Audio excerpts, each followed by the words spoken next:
I uncovered every secret from the last 30 years. And I have given all the proofs of who was involved with Diddy. I have presented the videotape of Diddy's parties as evidence. Now no one can save Diddy and the other celebs. Jay-Z, after watching the rest of the documentary, you'll understand everything.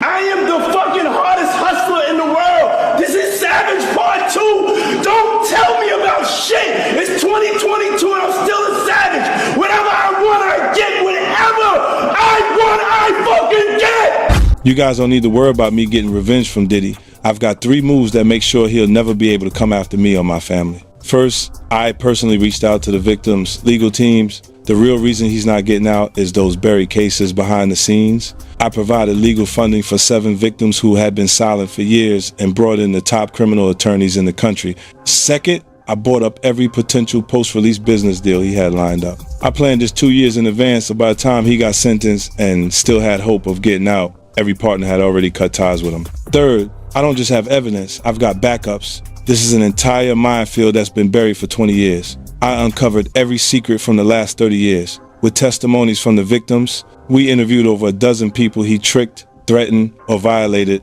You think that's harsh? No, he destroyed other people's lives for decades. I'm just making sure he spends a few extra years in prison for it. I'm not afraid of his people, not afraid of his threats. I know he's still in there fantasizing about a comeback, but the truth is, he's never coming back. Secret parties, closed-door rooms, late-night gatherings where cameras were never allowed, private relationships no one ever acknowledged, stories whispered, never recorded, moments designed to disappear by morning, and this time, it's not internet rumors, it's 50 Cent. On December 2nd, 2025, 50 Cent released a 4-part Netflix documentary that quietly shook the industry. Many thought that was the end of it. They were wrong. Now 50 Cent is back with a new Netflix documentary, and this time the names Diddy and Jay-Z keep appearing in the same hidden spaces. Not on red carpets, not in interviews, behind closed doors. This documentary doesn't scream accusations. It doesn't chase headlines. It reveals patterns.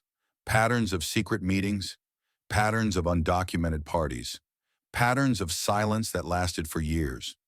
And once you understand how long Diddy and Jay-Z moved inside a world without cameras, without records, without witnesses, you'll understand why this documentary is making people uncomfortable right now.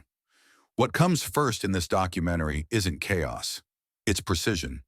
Before anything ever reached the public, there were meetings that never appeared on calendars and never left a footprint. Private rooms chosen carefully, private timing that avoided overlap. Moments arranged so that nothing followed them outside the door. According to how 50 Cent frames it, these weren't random encounters between powerful people crossing paths. These were intentional spaces. Spaces designed for conversation without consequence. And inside those rooms, the same names surfaced quietly. Diddy, Jay-Z, not in places meant to be seen, and not where curiosity followed. In rooms where privacy wasn't requested, it was assumed. The documentary doesn't speculate about what was said. It doesn't invent dialogue or outcomes. Instead, it focuses on what matters more than words. The structure, the fact that these moments were built so conversations could never escape the room. Private rooms mean fewer witnesses. Private timing means fewer questions. And when nothing leaves the room, accountability never enters. People who describe being around these meetings don't talk about tension or drama. They talk about calm, about control, about how power felt settled, unquestioned, the kind of atmosphere where authority doesn't need to introduce itself because everyone already understands where it sits. And when those meetings ended, the setting changed, but the rules didn't. Closed-door parties followed, not public events, not industry celebrations meant for cameras. Restricted gatherings where entry wasn't earned through fame, but through familiarity. If you were there, you didn't ask why. If you weren't, you were never meant to know it happened. 50 Cent documents how these events were deliberately undocumented. No guest lists, no timestamps, no photos, no evidence that could be revisited later. Once again, the pattern repeated. The same controlled environments, the same familiar faces. And again, Diddy and Jay-Z appeared quietly inside those spaces. Not announced, not recorded, just present. These weren't wild nights spiraling out of control. They were curated. Security filtered curiosity. Access filtered outsiders. Silence filtered everything else. Phones weren't confiscated. They simply stayed away. Cameras didn't fail. They were never invited. Because these gatherings weren't designed to be remembered publicly. They were designed to leave nothing behind. What's unsettling isn't what anyone claims happened inside those rooms. It's how intentionally the outside world was excluded. How absence itself became protection. No post the next morning. No casual mentions later. No stories passed around. Just silence. And silence, repeated often enough, stops looking accidental. 50 Cent doesn't accuse Diddy or Jay-Z of actions in these spaces. He documents patterns. How often the same names appear in the same restricted environments. How familiarity replaces formality. How repetition replaces coincidence. Because when powerful figures keep showing up in places designed to stay undocumented, the question isn't what happened one night. It's why these spaces existed at all. Closed-door parties don't just remove cameras. They remove witnesses. They remove records. They remove consequences. And once you understand that these meetings and gatherings were built to leave no trace, something becomes clear.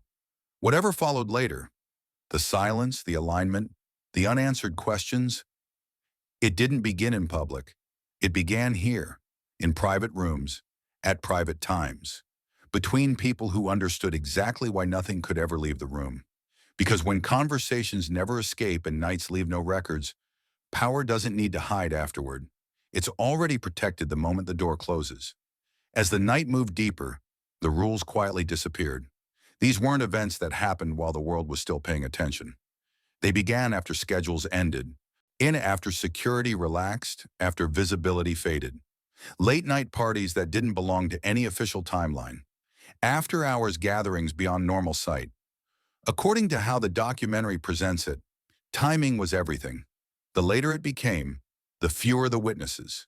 The fewer the witnesses, the easier it was for moments to exist without consequence. And in these hours, the same names kept resurfacing. Diddy, Jay-Z, not announced, not highlighted, just present. These gatherings weren't extensions of public events.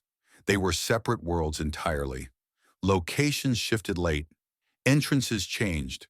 What started as something ordinary quietly transformed into something private, without anyone needing to explain when or why. Phones weren't taken away. They simply stopped being used. Cameras didn't break. They just never appeared. People who remember these nights don't describe chaos. They describe atmosphere. How the room felt different once it was clear the night belonged only to a few. How conversations softened. How familiar faces stayed while others slowly disappeared. And what remains from those nights isn't footage. It's memory. Scenes involving Diddy and Jay-Z that survived only through recollection. Moments that were never posted, never acknowledged, never revisited publicly. That's what makes them powerful. Memory can be doubted, dismissed, rewritten. And in environments designed to leave no record, memory becomes the only trace and the easiest thing to question later. It's also in these late-night spaces that the documentary begins to touch on another layer, kept carefully out of public view. Secret romantic relationships. So not rumors shouted into the open, not confirmations placed on record. Private involvement maintained deliberately, far from public image. According to the documentary, connections around Diddy and Jay-Z were managed with precision. No shared appearances, no overlap between private proximity and public narrative. Two realities running parallel without ever intersecting on camera. Publicly, there was distance. Privately, there was continuity. That separation didn't happen by accident. Relationships don't stay invisible without effort. They stay invisible when everyone involved understands that acknowledgement would change everything. These connections were never acknowledged openly, never denied either. They were simply left untouched. Inside these circles, the rules didn't need explanation. Where meetings could happen. When visibility had to end. Which spaces were considered safe. Silence wasn't requested, it was expected. The documentary doesn't label these relationships as right or wrong. It asks a quieter, more revealing question. Why was public acknowledgement impossible? Why did protecting image require complete separation from private reality? Because when romantic involvement must exist entirely off-record, it suggests exposure carried consequences far beyond embarrassment. Consequences to reputation, to influence, to carefully protected narratives. Late nights made this possible. After hours, there were fewer boundaries, fewer questions, fewer people left to notice how often the same patterns repeated. And patterns did repeat. The same timing, the same environments, the same names over years. By the time people realized how consistent these nights were, silence had already settled in. It had already done its work. What's unsettling isn't one memory. It's how many memories share the same shape. Because when moments are designed to exist only in memory, accountability fades with time. And when relationships are kept entirely outside public view, silence becomes the strongest form of protection. These late-night gatherings weren't about spontaneity or romance. They were about control. Control over timing, control over visibility, control over what could never be proven later. Because when nothing is recorded, everything can be denied. And when nights leave no trace, silence doesn't follow by accident, it follows by design. As the documentary moves further, the atmosphere changes again. This is where silence starts to feel heavy. And the film introduces allegations involving young girls with extreme restraint, not as proven claims, not as accusations stated as fact, but as moments that created discomfort long before anyone knew how to name it. The focus is not on actions, it's on presence, who appeared in adult-only environments, who didn't seem to belong there, and why no one felt able to question it openly. Accounts describe young individuals showing up in spaces clearly built for adults. Late-night settings, restricted gatherings, private rooms where influence, status, and authority already shaped the room. Nothing was announced as wrong at the time. Nothing was challenged publicly. But people noticed. Age concerns were raised quietly, in side conversations that stopped short, in looks exchanged across rooms, in warnings that sounded vague but carried weight. Now, be careful, without explanation. When names like Diddy and Jay-Z were attached to those spaces, hesitation made sense. Not because anyone threatened anyone, but because power doesn't need to speak to be understood. Speaking felt risky. Silence felt safer. Some people describe confusion. Others describe recognizing imbalance immediately but choosing not to react. Careers mattered. Access mattered. Being close to influence mattered. So discomfort was absorbed. What makes this unsettling isn't a single moment. It's repetition. Different people, different years, different locations, the same uneasy feeling. The documentary doesn't ask viewers to decide what happened.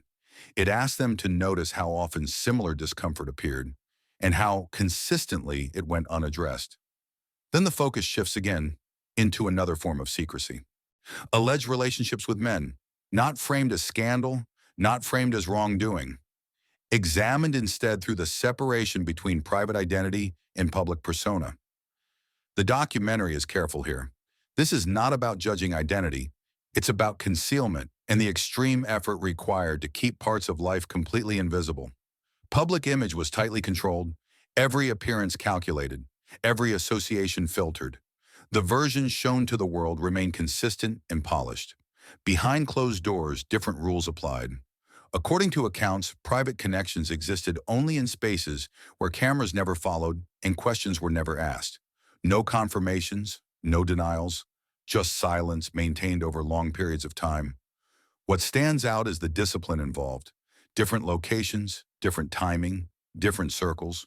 A public life and private life were never allowed to overlap. That level of separation doesn't happen by accident. It happens when exposure carries consequences. To reputation, to influence, to carefully built narratives. The documentary doesn't speculate on motives. It doesn't define anyone. It asks why secrecy had to be absolute, why even acknowledgement felt dangerous.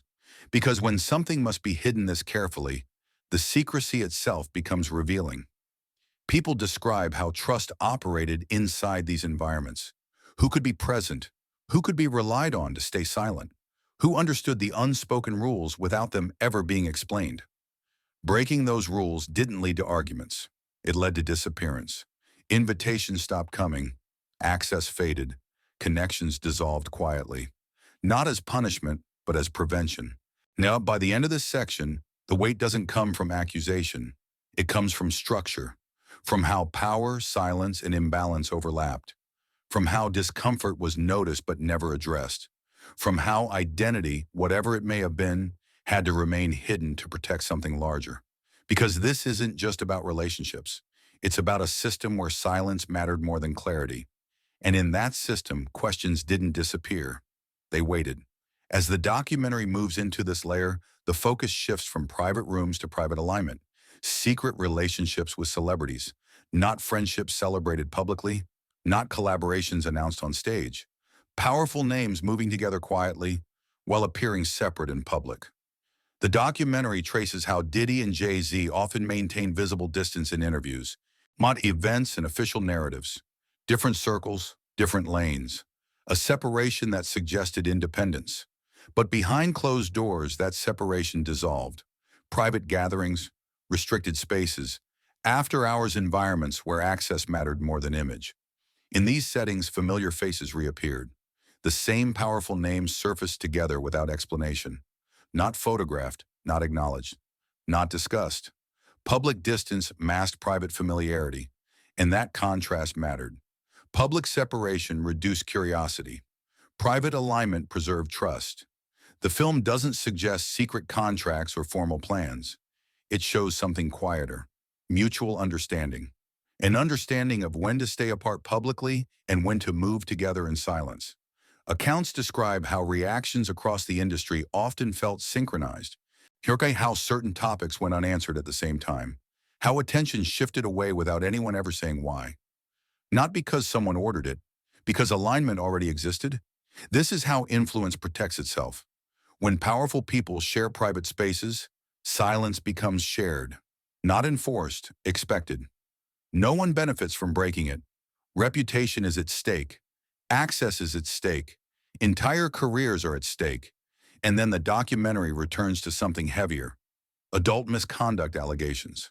Claims of inappropriate behavior that have circulated quietly for years. Disturbing stories said to have occurred behind closed doors.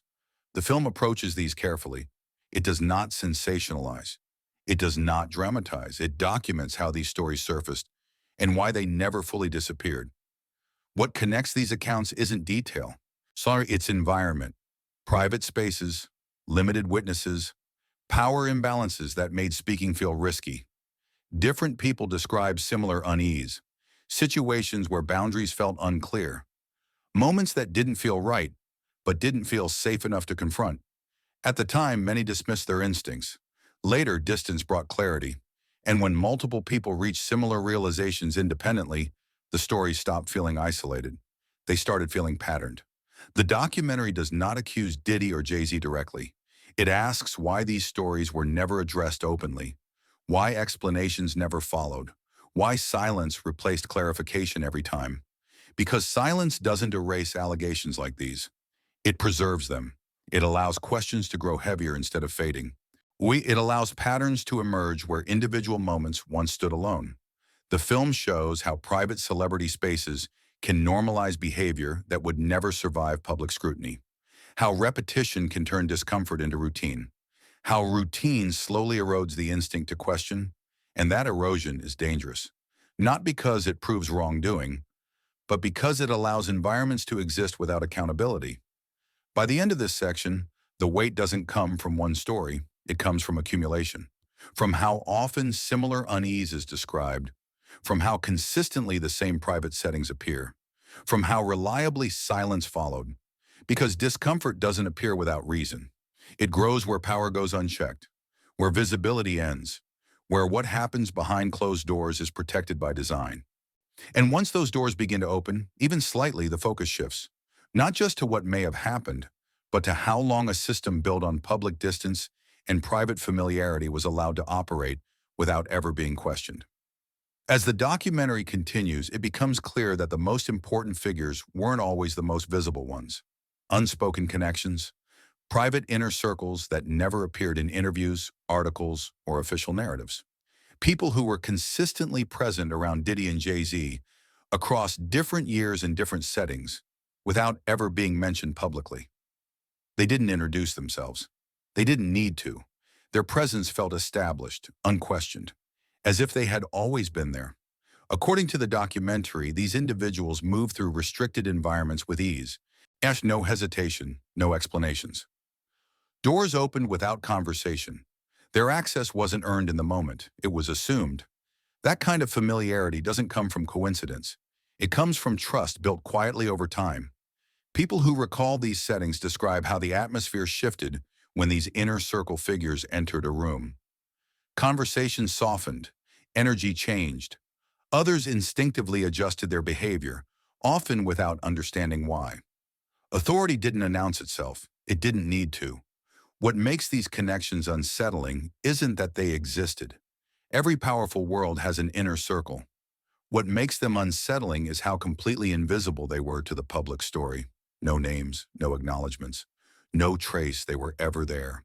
And yet, around Diddy and Jay-Z, their presence was consistent. And that absence from public awareness wasn't accidental. It was protection. The documentary suggests these private circles served as continuity. They remembered what others forgot. They understood how things worked when no one else was watching. Silence wasn't enforced. It was understood as the cost of belonging. Then the film moves deeper into the same structure. Off-record relationships, privately maintained ties that were never confirmed and never denied. These weren't rumors chasing attention. They were associations that existed quietly, deliberately kept outside documentation. No statements, no denials, no clarifications, just distance in public and familiarity in private. Inside these circles, these relationships were treated as known facts. No one asked for confirmation. No one demanded explanation.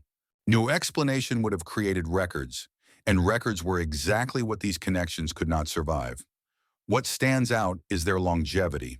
Public narratives shifted, images evolved, controversies came and went.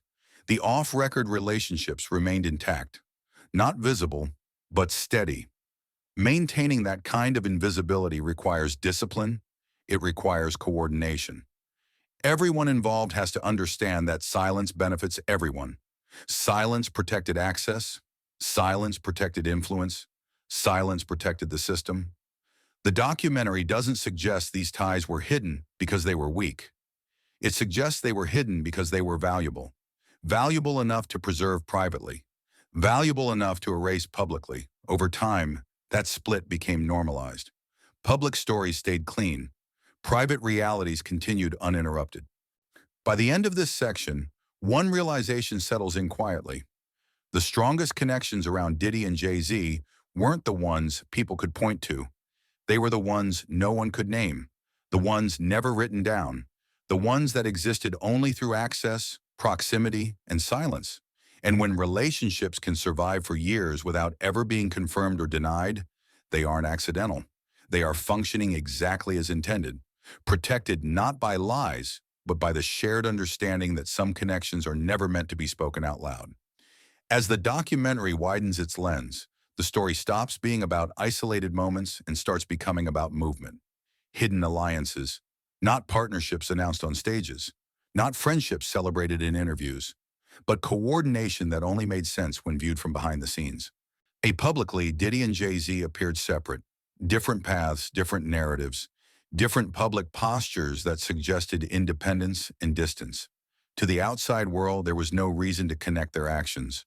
Privately, alignment kept appearing. According to the way the documentary frames it, moments of public separation often match moments of private unity. Silence arrived at the same time. Attention shifted in the same direction. Conversations across the industry seemed to stop simultaneously, without anyone explaining why. No meetings were announced. No agreements were documented. Just understanding. An understanding of when to stay apart publicly and when to move together quietly. This is how influence protects itself when visibility becomes a risk. Behavior replaces paperwork. Timing replaces statements. Silence replaces denial. The documentary shows how industry reactions often felt coordinated without ever being coordinated on paper. Questions went unanswered at the same moment. Topics disappeared from discussion without being addressed. Curiosity was redirected softly, almost instinctively. Not because someone gave orders, because alignment already existed. Public separation wasn't accidental. It was functional. It reduced scrutiny. It scattered responsibility. It made accountability harder to locate. And within that structure, another reality never faded.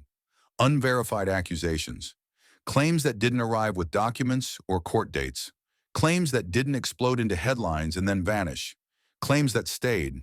After the December 2nd, 2025 documentary, many expected resolution, clear denials, direct explanations, and something that addressed the patterns openly. What followed instead was silence. No detailed responses, no clarifications, no attempt to dismantle the questions. And silence doesn't erase accusations like these. It preserves them. The documentary traces how these claims resurfaced quietly over time, in private conversations, in careful warnings, in things people said without ever putting them on record. Different voices, different years, the same unease, not identical stories, but familiar shapes, private settings, limited witnesses, power imbalances, and afterward, nothing. False stories usually collapse. They lose momentum. They fade when attention moves on. These didn't. They lingered. And lingering changes how questions behave. They stop demanding belief. They start demanding attention. The film shows how unanswered accusations slowly accumulate weight. Viewers begin connecting timelines, comparing environments, noticing how often the same names appear around the same silences. That lack of response becomes its own signal, because resolution doesn't require admission. It requires engagement. Here, engagement never came. Public separation continued. Private alignment remained intact. And that combination is powerful. It allows influence to operate without exposure. It allows protection without confirmation. It allows questions to exist without answers. By the end of this section, one realization becomes unavoidable. When alliances are hidden, accountability scatters. When accusations are left unanswered, they don't disappear. They settle. They wait. And once they've waited long enough, the story stops being about whether something can be proven. It becomes about why, after that December 2nd, 2025 documentary, the same questions were still left untouched. Because silence can protect power for a long time. But it also keeps every unanswered question alive, quietly building weight until patterns become impossible to ignore. As the documentary reaches this point, the lines between presence and absence begin to blur. Unconfirmed associations, connections that were never announced, never explained, and never denied. Publicly, they didn't exist. There were no interviews, no photos, no acknowledgments tying them together. But privately, they never disappeared. The same proximity kept returning. The same access was quietly granted. The same familiarity followed Diddy and Jay-Z from space to space. What makes this unsettling isn't secrecy by itself. It's intention. Erasing a bond publicly takes effort. Preserving it privately takes discipline. Both sides have to understand the same rule. Silence is safer than truth. The documentary shows how public distance became routine. Appearing unconnected reduced curiosity. It allowed questions to fade before they could fully form. Meanwhile, private access continued without interruption. Meetings still happened. Restricted spaces still opened. The same faces still moved freely. Inside these circles, confirmation was never requested. Denial was never needed. Clarifying would have created records, and records were the one thing these relationships could not survive. Ambiguity became protection. If something isn't acknowledged, it can't be challenged. If it isn't confirmed, it can't be disproven. If it doesn't officially exist, responsibility has nowhere to land. The documentary suggests these associations weren't hidden because they were weak. They were hidden because they were valuable. Valuable enough to maintain privately, valuable enough to erase publicly. And within those same private environments, another pattern becomes impossible to ignore. Power dynamics. These spaces were never equal. Influence controlled access long before anyone entered the room. Who was invited? Who stayed late? Who felt comfortable speaking? None of it was random. People adjusted instinctively. Voices softened. Conversations shifted. Authority didn't need to be announced. It was felt. This is where significant age gap concerns begin to surface. not as accusations but as quiet alarms. Accounts describe younger individuals present in environments dominated by experience, status, and control. Late-night settings, restricted gatherings, rooms where power already leaned heavily in one direction. Nothing was officially questioned, nothing was openly challenged, but discomfort existed. People noticed imbalance. They sensed it in the atmosphere. They felt it in what wasn't said. The documentary doesn't describe acts. It doesn't assign intent. It examines structure. When age gaps exist alongside unchecked influence, vulnerability doesn't need to be created. It already exists. Younger individuals didn't control the space. They didn't set the rules. They didn't decide when things started or ended. Power did, and power shaped what felt possible to say and what felt impossible to challenge. Concerns surfaced quietly, inside comments, in warnings without detail, advice like, "Be careful," delivered without explanation. That caution wasn't ignorance. It was fear of consequence. Because questioning power inside private spaces often meant risking access, careers, protection, and momentum. So most people chose silence, not because they agreed with what they were seeing, but because silence felt safer than disruption. Over time, silence normalized imbalance. What once felt uncomfortable became routine. What once raised alarms faded into background noise. And routine is dangerous, because when imbalance becomes normal, accountability disappears. By the end of this section, the weight doesn't come from proof. It comes from repetition. The same structures, the same access, the same hesitation to speak, again and again. And when private spaces are built around unchecked influence, the question stops being what happened. It becomes how much could happen without anyone ever feeling able to stop it. Because power doesn't need permission to operate. It only needs silence. And in these spaces, silence was always present, quiet, consistent, and protective. As the documentary reaches its final movement, everything that once felt isolated begins to connect, not into accusations, not into conclusions, but into pressure. For years, exploitation rumors moved quietly through the industry.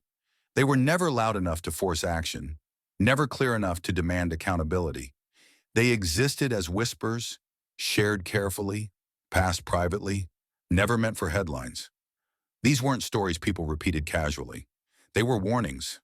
Concerns around vulnerable individuals surfaced the same way, in pauses, in half-finished sentences, in moments where someone would lower their voice and stop short of saying more. Details were avoided on purpose, because details carried risk. What becomes clear is that these whispers didn't drift randomly. They followed patterns, the same types of spaces, the same restricted environments, the same structures where access mattered more than visibility. Different years, different cities, the same discomfort.